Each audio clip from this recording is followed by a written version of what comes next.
Death in the Freezer by Tim Vickery.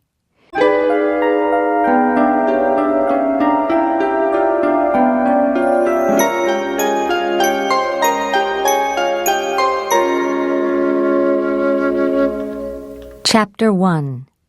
Baby Al. I killed a dead man. That's why I'm in prison. The dead man was my brother, Al.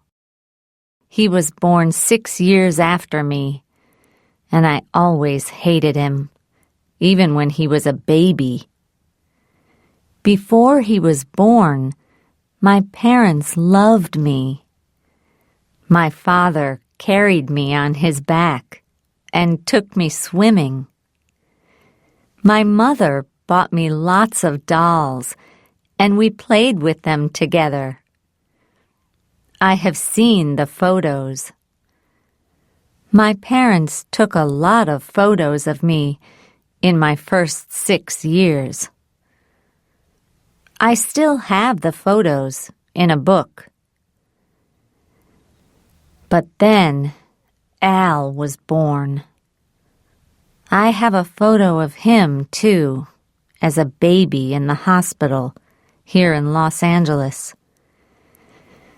My mother is holding him and looking at him with a big smile on her face. My father has his arm round my mother, and he is smiling at baby Al, too. Al is holding his daddy's finger. And me? Where am I in this picture? I am standing by myself beside the bed watching them. There is a strange smile on my face.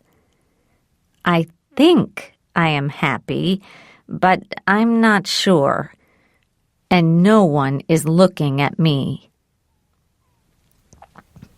It was always like that after Al was born. He was a boy, and that was important to my parents, and very important to my dad. Most of the photos in the book are of Al. Al eating baby food, Al learning to walk, Al on my dad's back, Al playing football, Al swimming, Al running, Al having a big party with his friends. 100 photos of Al, and 5 or 10 of me. Of course, my parents played with me sometimes, took me swimming, bought me clothes, but they weren't interested in me. Before Al was born, they spent a lot of time with me. After he was born, they didn't. Often, I played hospitals with my dolls. I played that the dolls were sick and I was a nurse. When the dolls had bad stomachs, I gave them medicine to take. Sometimes I pulled their arms and legs off and put tomatoes on them to look like blood. And sometimes I gave them drugs. That was the best of all. My mother gave me an old syringe, and I put water in it and pushed it into the dolls. Soon, the dolls were full of holes. "That's a good game for a little girl," my mother said. But she didn't understand, because in my game, all the dolls were boys like Al, and they never got better. They were sick for a very long time, and then they died. I put them in a hole in the ground in the garden. When I was 10, my mother died. My father was unhappy and began to drink a lot. Sometimes he came home with strange women, but he didn't marry any of them. I think the women didn't like him because he drank so much. When he wasn't drunk, he played with Al, so I had more time alone. I was a good girl at school, and I was beautiful too, so I had a lot of boyfriends. My father hated them. "You stay away from those boys, Ellen," he shouted. "It's not right. I don't want them in my house." "Why not, Dad?" I asked. "You bring your women here, don't you? Why can't I bring my boyfriends?" "Shut up, girl," he shouted. He was very angry. Sometimes he hit me, and once I had to go to the hospital. So what did Al do, you ask? Him? Nothing. He just watched and laughed and played football with Dad. Then I met John. He was 22 years old and big and strong, like Arnold Schwarzenegger. All the girls thought he was wonderful. One day, he asked me to go to a party with him. Me! I was very excited. So I went home and put on my best clothes and shortest skirt to look nice for him. Then I heard John's motorbike and went downstairs. Dad was at the door. "Where are you going?" he asked. "Out," I smiled at him, "with my new boyfriend." "Oh, no, you're not," he said. "Not in that skirt. You're only 18, Ellen. I know what boys want." "I don't care," I said. I pushed past him, but he pulled my arm. I screamed, and he hit my face. Then John came. He was wonderful. He took Dad's arms, held them by his side, and pushed him slowly back into the house. Dad couldn't do anything. John sat him down in a chair, then walked out and put his arms round me, right there in front of the house. Then we rode away on his motorbike.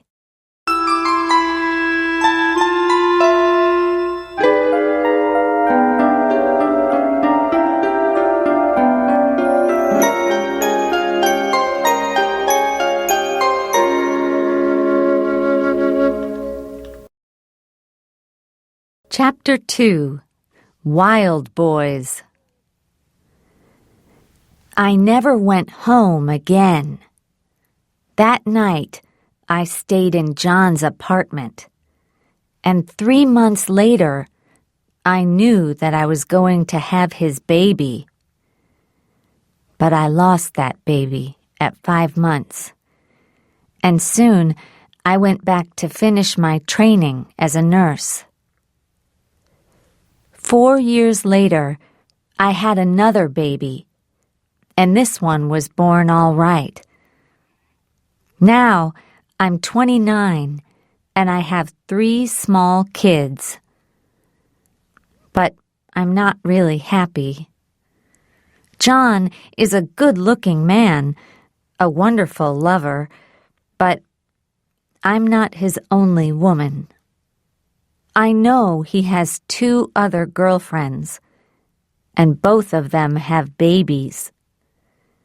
Maybe there are more. Sometimes I don't see him for weeks, and then he comes back and smiles and tries to be nice to me, but I still get angry. He doesn't have a real job, and we have very little money. I work as a nurse in a hospital, but I don't get much for that. And I have to pay half of it to someone to look after my kids while I'm at work. Dad died 4 years ago. Al told me about it. Dad had a heart attack, he said. He was really angry about John, so he began running to try to get stronger, but he didn't stop drinking. Then one day, he drank half a bottle of whiskey, went for a run, came home, and fell down dead on the floor. Al laughed. How strange, I thought. Dad loved Al, but when he died, Al laughed. Perhaps men are just animals, really, not people like us. When Dad was dead, I saw Al more often. I didn't like him much, but he was my only family. Sometimes we went swimming together with the kids or out for a pizza. John didn't like me to talk to other men, but Al was okay because he was my brother. When Al was 18, he began a rock band, Wild Boys. He sang and played guitar. At first, they played in small restaurants, and then they made a record. Lots of people bought it. The band began to play in front of thousands of people.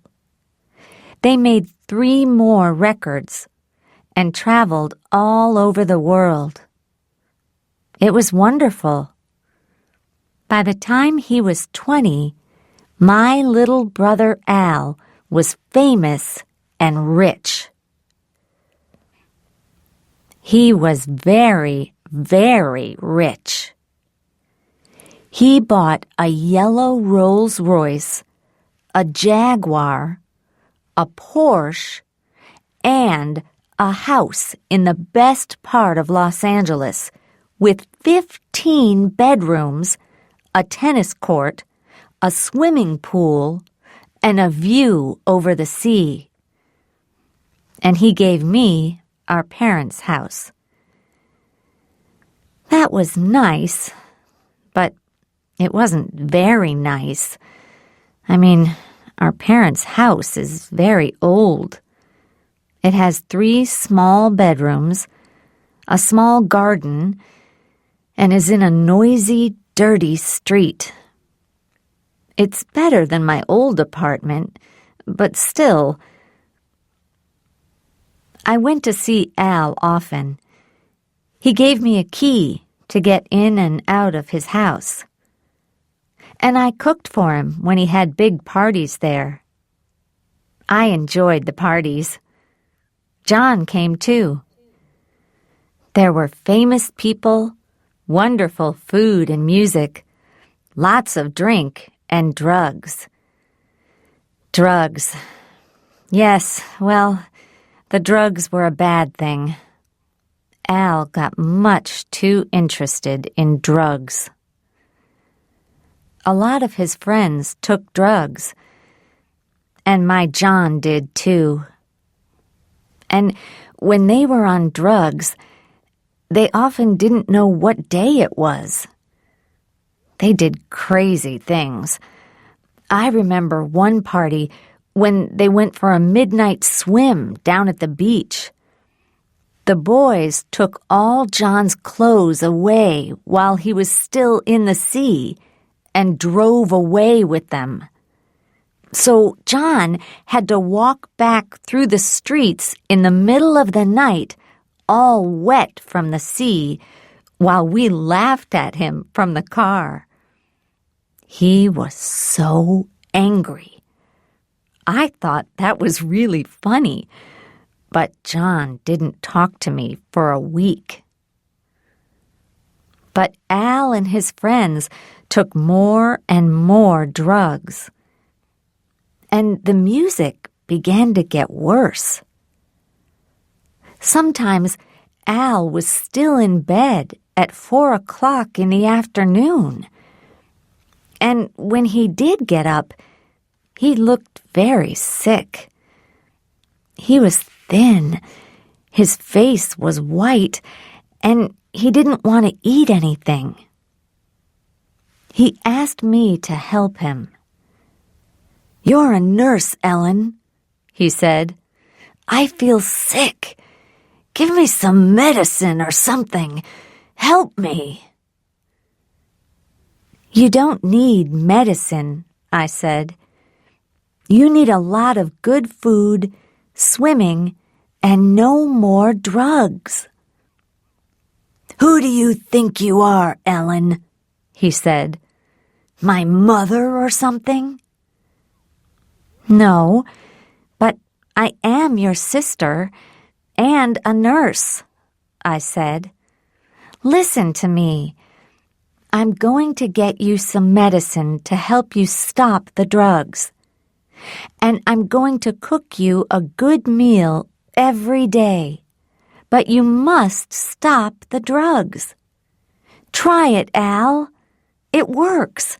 I know it does." He did try it, and it helped. After 2 or 3 months, Al was stronger and happier.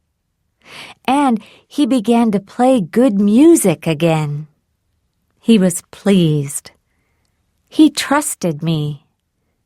Sometimes in the evenings, he took me and my kids to the beach.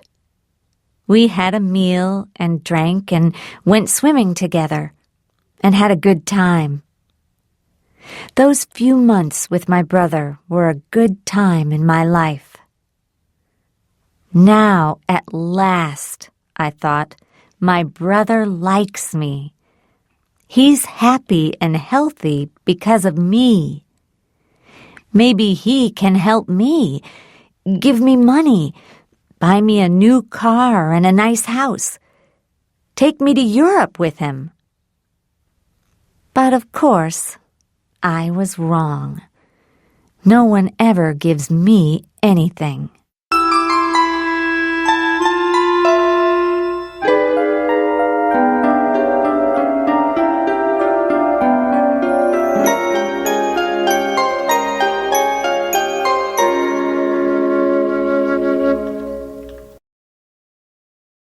Chapter 3. The Tour. "I'm going away on a tour," Al said one day. "All around the USA and Europe to play music for 4 months. I looked at him and thought, he's going to ask me to come too. I can see the world, bring my kids. Wonderful, I said. We can... When I'm away, I want you to clean the house for me, Al said. Of course, you can't live here, but I want you to come every day to clean. And there's another thing, Ellen. Yes? What? So I'm not going. I'm just his cleaner, I thought. I really hated him then. I wanted to scream, but I didn't. I said nothing. You know, I get very tired on these tours, and I need drugs to help me play good music. But I don't want to take dangerous drugs, Ellen. I need clean, safe drugs. I want you to get some drugs from the hospital for me. You're a nurse. It's easy for you. Just take them secretly. No one will know." "That's a crime, Al," I said. "People go to prison for that. Is that what you want me to do? Steal drugs for you and go to prison, maybe?" "Why not?" He laughed. "You're my sister, Ellen. And don't forget, I gave you my parents' house, didn't I? What more do you want?" That's what he said.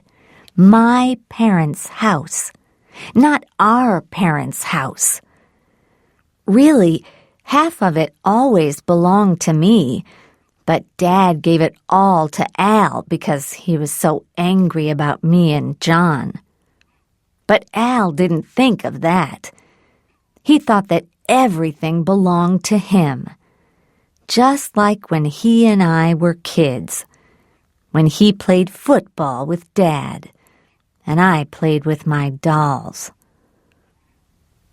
I remembered my dolls then, and the syringe with water in it. And I smiled. "All right, Al. I'll get you something. You're right. You are my brother."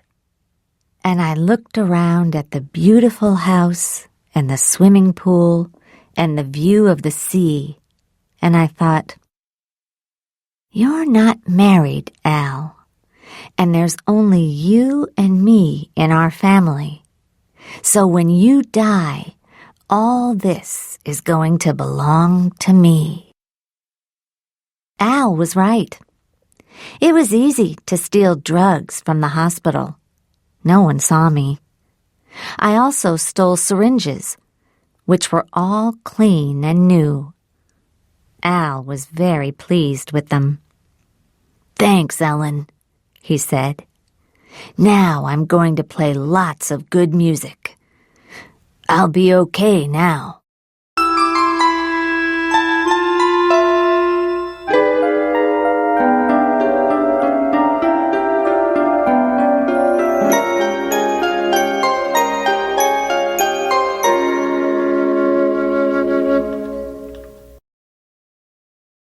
Chapter 4. The Futures. He went away for 4 months, and I cleaned his beautiful big house every day. But he didn't phone me once. And when he came back, he wasn't okay. He looked thin and white and sick. I tried to talk to him, but he didn't listen. I was just the cook and cleaning woman. He had a lot of new friends now, and some of these friends were very strange. I first met the Futures one night in November. There was a party at Al's house, and when I went there after work, I saw a big black car outside.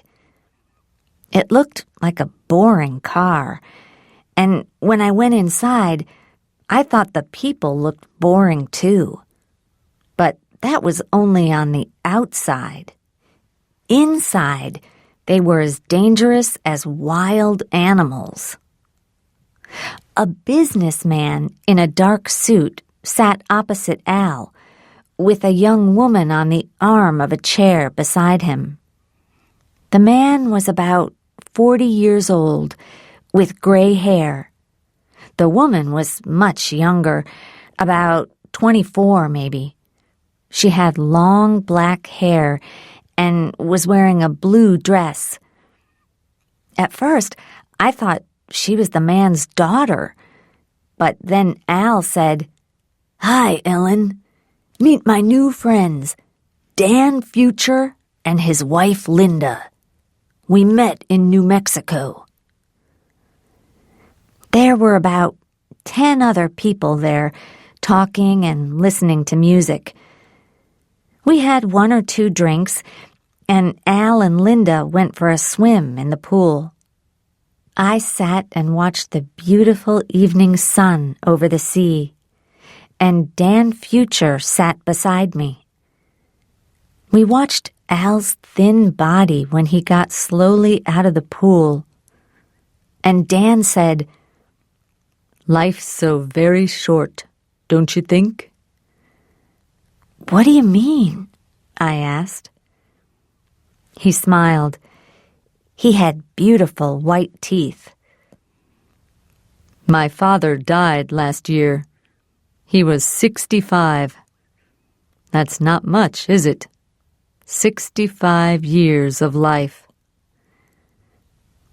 "Well, maybe not," I said, "but think how many times the sun has gone down in the evenings. 10 billion times, maybe. 100 billion? 100 billion evenings as beautiful as this. But my father sat and watched maybe only a few hundred of them. We only live a short time, like birds, you know." "Yes, I see," I said. I looked at him surprised. Businessmen don't usually say things like that. But then businessmen didn't usually come to Al's parties. Dan Future's hair was beautifully cut. He had an expensive watch, nice clothes. He looked strong and healthy. Why did he want to talk about death? The only sick person in this house was Al. What did Dan Future know about that? He smiled again. "We don't have to die, you know. Soon, people are going to live 150 years, maybe more. You just need to have money, that's all. I told your brother about it in New Mexico, and he was very interested. Maybe you are, too." Oh, no, I thought. The man's crazy. "Are you, do you belong to one of these new churches?" I asked. No, I'm a scientist. I can tell you all about it if you like." But he didn't, because at that minute, Al came up to me and said, "We need some more drinks and food. How about some food, Ellen? There are some hamburgers in the freezer." And so I went to get them. Al had the money, and I didn't. And I was a woman, so I got the drinks and cooked. And about 10 o'clock I went home. And I didn't learn any more about Dan Future and his crazy ideas. Not then.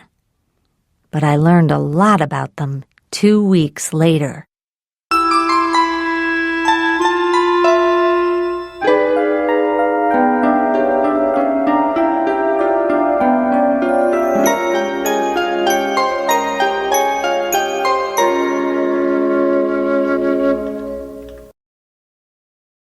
Chapter 5. The Freezer. It was the night of Al's birthday. I got home about 7. Then I put the kids to bed and made supper for John. He didn't talk to me. He just sat in front of the TV with the food and his bottles of whiskey. So I thought, I'm going out. I'll go say happy birthday to Al. Even Al can't be as bad as this. And he is my brother. I had some more drugs and syringes for him from the hospital, so I put them in nice paper like presents. Like sweets for a baby, I thought.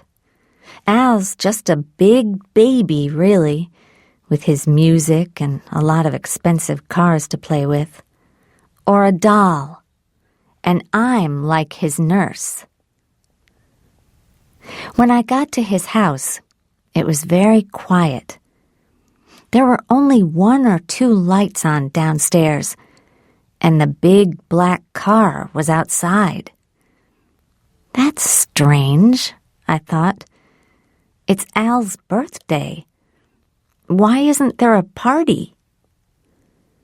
I got out of my car and walked to the door. It was open.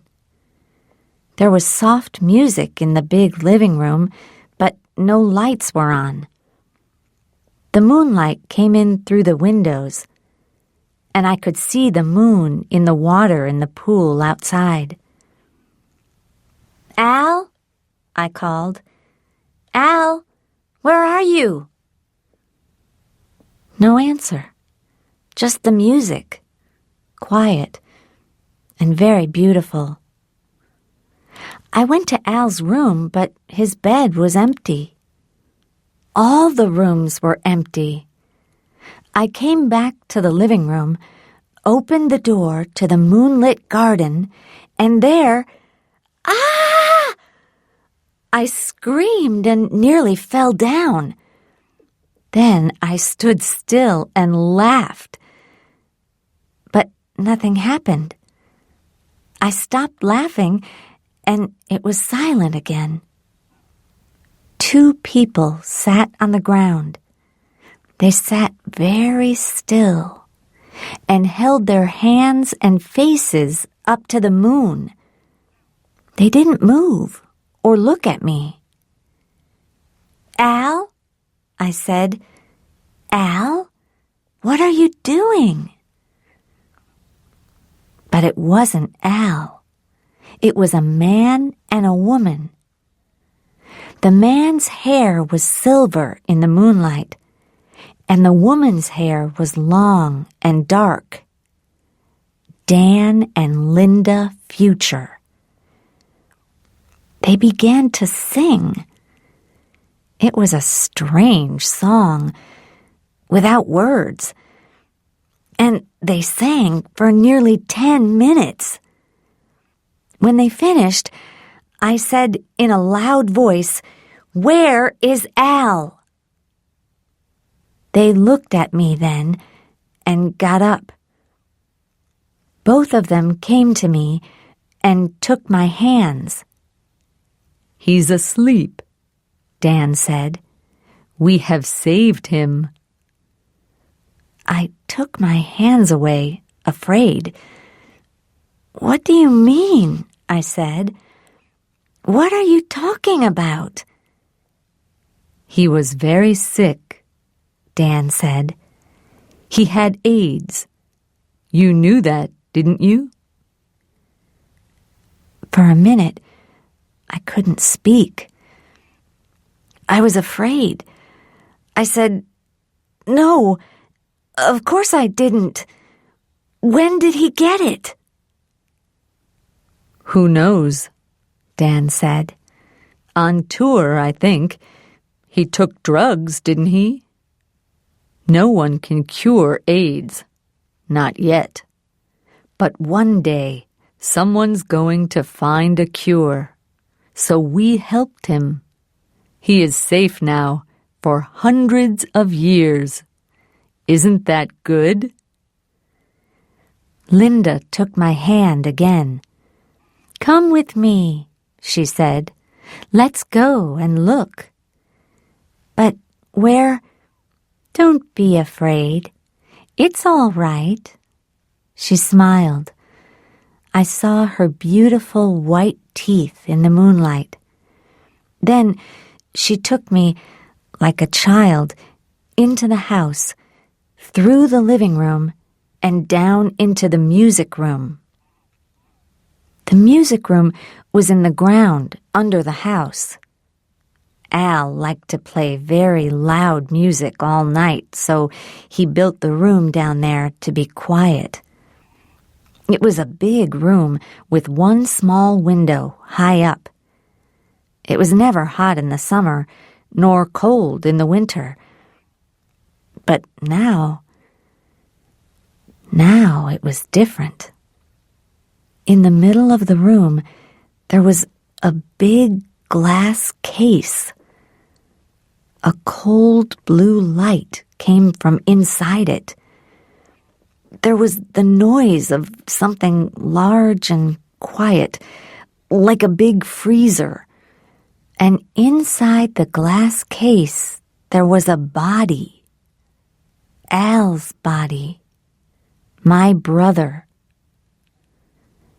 The body was lying on a bed of ice inside the case, with its head higher than its feet. It wore silver clothes, and its face was blue. "Oh, no! What's happened?" I said. "It's all right, Ellen," Linda Future said. "He isn't dead." "Not dead?" I said. "But he's frozen. He took a sleeping drug, and then we froze him. It is very, very cold in there. Minus 196 degrees Celsius. Nothing happens to bodies as cold as that. Nothing changes for hundreds of years, thousands of years maybe. That's what's going to happen to Al. He's going to stay there for 100 years, 200 years maybe. Then one day a doctor can wake him up and cure him. That's what our company does, you know." "Your company?" I said. "What do you mean?" "I'm sorry. Didn't Al tell you?" Dan Future said. He was in the room too now, with his hand on my back. He gave me a business card. It said, "Escape from Death, the Cryonics Company, Dan and Linda Future." "I don't understand," I said. "What's cryonics?" "It's the science of freezing people," he said. "That's what we do. We help people like your brother to stay alive for hundreds of years. Then, when the doctors can cure them, they wake up. And we look after their money and houses, too." "You do what?" I said. Suddenly, I was very, very angry. "You look after their money and houses?" "Yes," he smiled, and his beautiful teeth looked blue in the strange light from the freezer. He took a piece of paper out of his pocket. "It's all here, Ellen. Your brother wrote his name on this paper. It says that we must keep him here, frozen, in this room for 200 years. By then, there will be a cure for AIDS. For now, we will look after his money and his house. And when we are dead, our company will go on looking after them. Then they will be ready for him when he comes back to life." "But you killed him!" I screamed. My anger was terrible. "And now you're stealing his money, too, and his house. It belongs to me, not you." Dan Future laughed. "No, no, my dear. You don't understand. The money and the house don't belong to us or to you. They belong to your brother, Al. He isn't dead. He's just frozen. And he's going to stay frozen for 200 years. He laughed again, and his young wife began to laugh too. I turned and walked out of the house.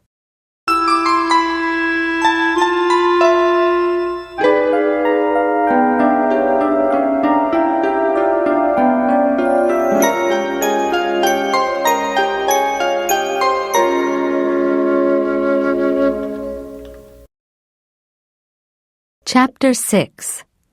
The Key. Next day, the Futures sent me all the papers with Al's name on. I showed them to John. "You need a lawyer," he said. "These people are criminals." So I got a lawyer, but it didn't help. You need money for a good lawyer, and I had nothing. I went to the nearest lawyer's office, but the lawyer was unfriendly and unhelpful. "It costs $100 for half an hour, and you pay before we talk," he told me. When I gave him the $100, he took off his watch and put it on the table in front of him. He was a small man, with not much hair and a white, tired face. His eyes were cold and gray, like stones. When I told him my story, he said, "It's not possible." "But it's true. Read this." He read the papers slowly, then smiled and looked at his watch. "Well, this is very interesting," he said. "I agree. These people are criminals. But to get the house, we have to show that your brother is dead." "So, how can we do that?" "Well, we can ask scientists to say that cryonics doesn't work, but the Futures are going to have other scientists who say it does work. So we need a doctor to look at your brother's body and say he's dead. That's a better idea." I laughed. "How can a doctor look at the body? It's frozen to minus 196 degrees Celsius. It's just a piece of ice." "Yes, well, that is difficult, Ms. Shore. I do see that." The lawyer looked at his watch again. "It's difficult, but that's what we need to do. But," he looked at the papers again, "before we begin, I have to tell you that Dan Future's lawyer is one of the best in the country. Maybe I can win, and maybe I can't. But it's going to cost you a lot of money." "How much?" I asked. $50,000 at first. Maybe a lot more later." I stood up slowly. "Forget it," I said. I only had $300 in the bank, and there was no food in the house. I looked at the lawyer's old, tired face. "I can't win, can I? Because I don't have any money. The Futures are stealing that house from me, and I can't do anything about it." I ran out of the office. For a week, I was angry every day, all day. I shouted at people at work. I shouted at the kids. John got drunk, so I dropped a plate of eggs, spaghetti, and hamburgers on his head. He hit me and went to stay with one of his girlfriends. I wasn't sorry. He was stupid and lazy, like all men. Twice I drove past Al's house and saw the black car outside. That house belongs to me, I thought. Those people stole it from me, and I can do nothing. Nothing? One night, I had a dream. In my dream, I saw Al's frozen body with a key in his mouth.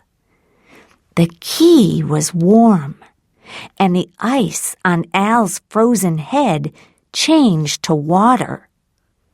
Then the key moved and warmed Al's body, too. Al opened his mouth, screamed, and died. At 2:00, I woke up. It was very quiet. There was moonlight in the room, and no cars were moving on the road outside. I began to think about my dream. The key! Of course! Suddenly, I had a plan. I got up, put on a black shirt and jeans, and drove to Al's house. The big black car was outside, but there were no lights on in the house. I left my car 200 yards away and walked quietly to the door. The Futures didn't know that I had a key.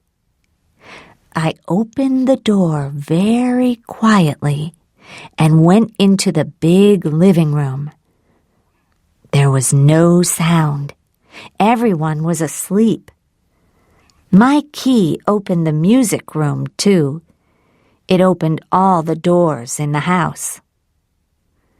I went in and looked at Al. He was still there, the silver body and icy blue face in the glass case. The room was full of blue light and the quiet noise of electricity. Electricity! That was the thing. Al needed electricity in here for his music. And of course, the freezer needed a lot of electricity, too. Beside the freezer was a big electric switch. I put my hand on the switch and smiled. "Goodbye, Al," I said. Then I switched the electricity off. The blue lights went off, and the quiet noise stopped. It was very dark, but I didn't go. For a long time, I just stood there. I wanted to be sure. After about 20 minutes, the sound began.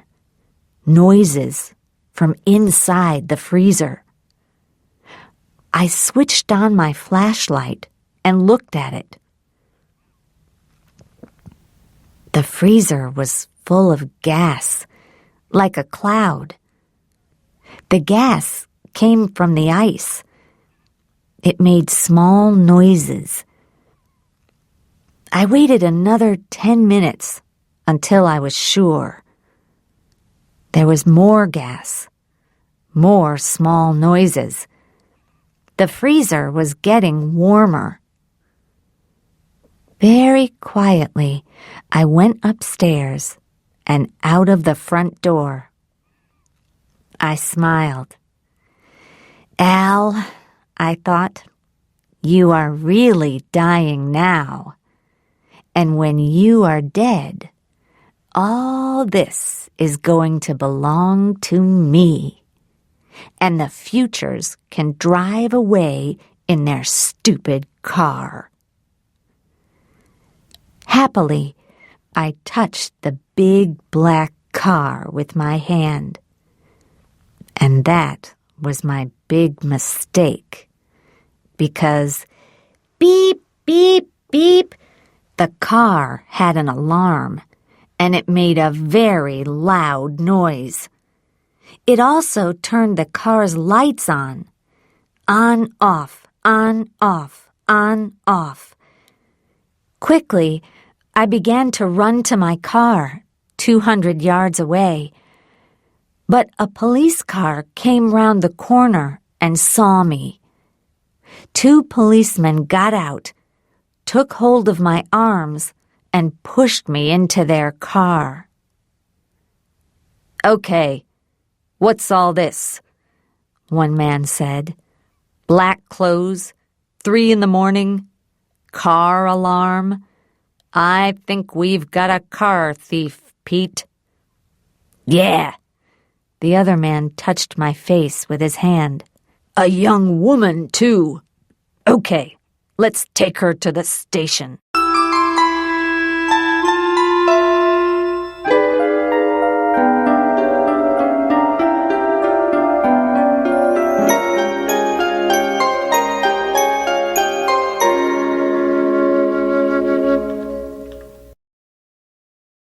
Chapter 7. In Court. I arrived at the police station at 3:15 a.m. and said nothing. The Futures arrived at 3:45. "It was our car," Dan said. "Someone tried to steal it." "Yeah, okay, sir," a policeman answered. "We've got the woman here." Then I said, "You stole my house, so I wanted to steal your car. That's okay, isn't it?" It wasn't true, but it gave me time.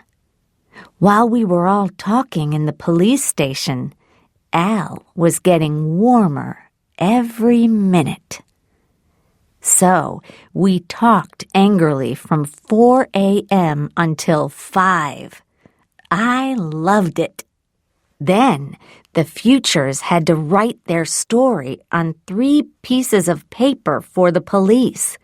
So it was after 6 o'clock when they went back to the house. And I was happy because I knew they were too late. By now, I thought, Al won't be frozen. He'll just be dead. Of course, they found out. At 8 o'clock, the Futures came back, and there was a lot of trouble. "Al's dead," they shouted. "You killed him. You switched off the freezer and killed your brother." I laughed. "Of course I didn't," I said. "He was dead already. I just saved you some electricity." That's why I'm here in court today. The police called me a murderer, and all the newspapers wrote about me. And so, of course, now I have not 1, but 2 really good lawyers. The lawyers are free because I have no money, but I am famous, and they want to be on TV. And because of my expensive lawyers, the police and the Futures look really stupid. "Al Shore was dead," my lawyers say again and again. "He was already dying of AIDS. And then he took a dangerous sleeping drug. Either he took the drug himself, or the Futures gave it to him. And then the futures put him in a freezer and froze his body to minus 196 degrees Celsius. Nobody can stay alive when they're just a piece of ice. So the futures are the murderers, not his sister Ellen. When she switched off the freezer, he was already dead. How can anybody kill a dead man? Every day, people write about this in the newspapers and talk about it on TV. Most people think I'm right and the futures are wrong.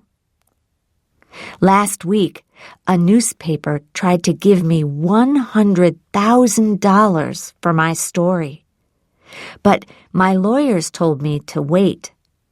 And this week, another newspaper tried to give me $200,000. This is the last week of the trial. Soon, I'm going to be free. Free. And rich, too. At last.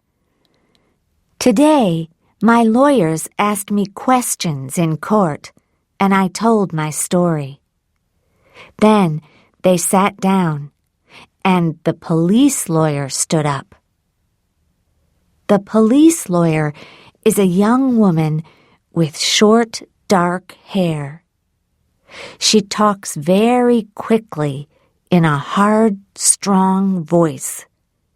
She is clever, I know, but it doesn't matter now.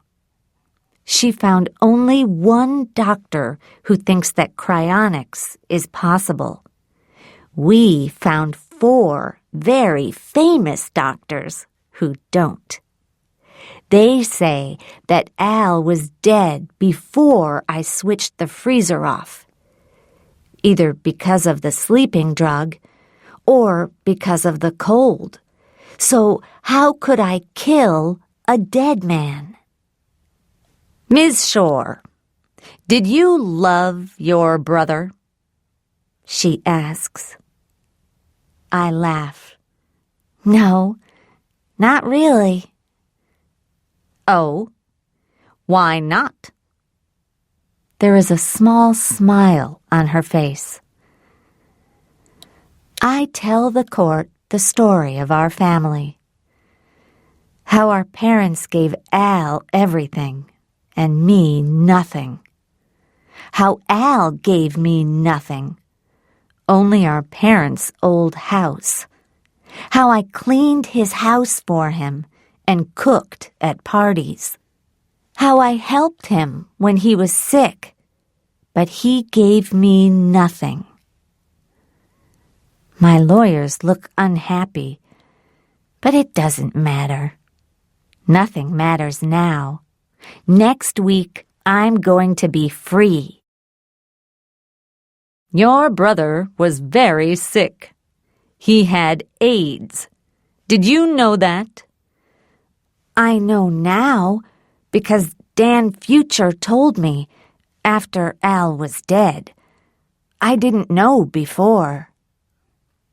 I see. But you knew that your brother was sick, and you bought medicine for him, didn't you? Yes, I did. Why didn't he go to a doctor? Because I'm a nurse and his sister. He trusted me. That's right. He trusted you, his sister. The lawyer looks at me. For a long minute, she is silent. I begin to feel cold and afraid. She takes a police bag from under her table, opens it, and slowly takes out a syringe. She holds it up in front of my face. Look at this, Ms. Shore. Have you seen it before? I don't know. Maybe. Maybe, you say, but it has your fingerprints on it, Ms. Shore. It came from the hospital, and we found it by your brother's bed with 2 other syringes. You stole them from the hospital and gave them to your brother, didn't you?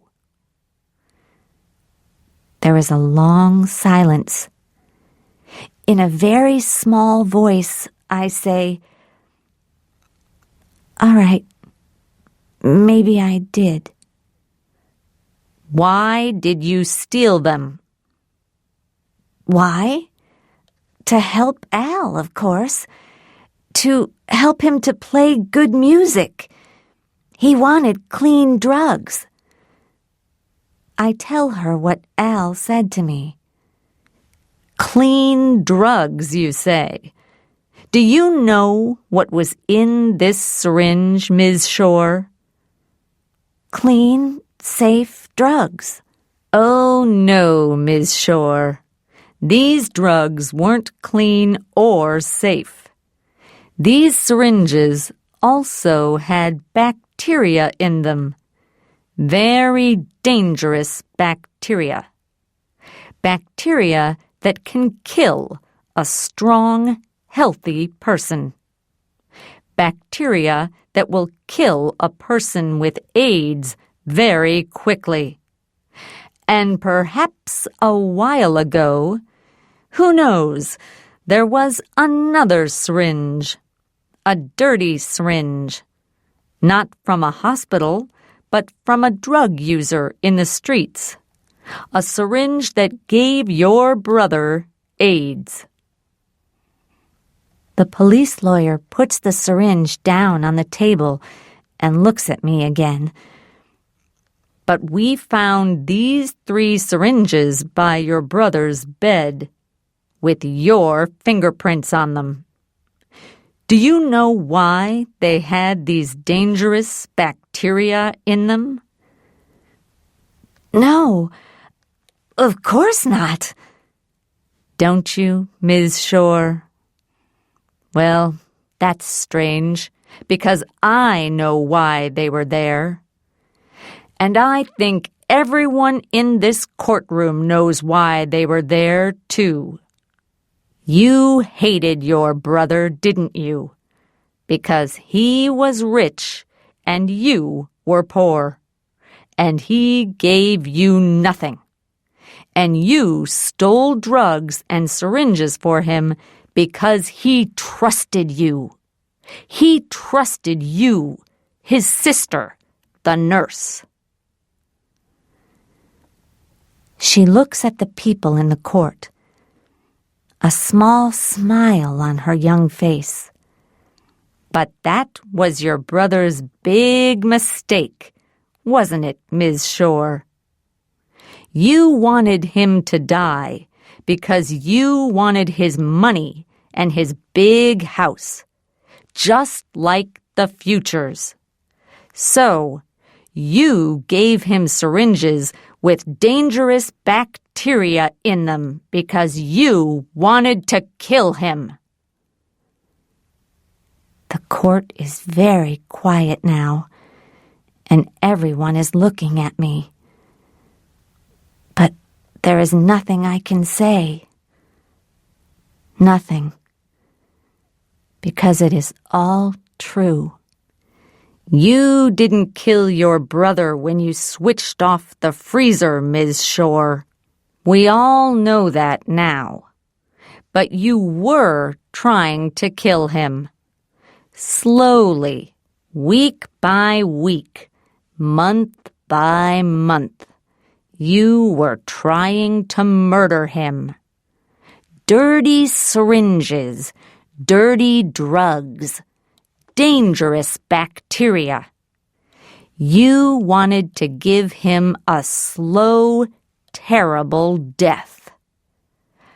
I think that this court will want to send you to prison for a very long time, Ellen Shore. I look around the courtroom at the faces. Hundreds of eyes are looking at me, and they all hate me. All of them. No one understands me. No one loves me. No one wants to save me. No one. I feel nothing. At first. Then I begin to feel cold, like ice. Like a body in a freezer.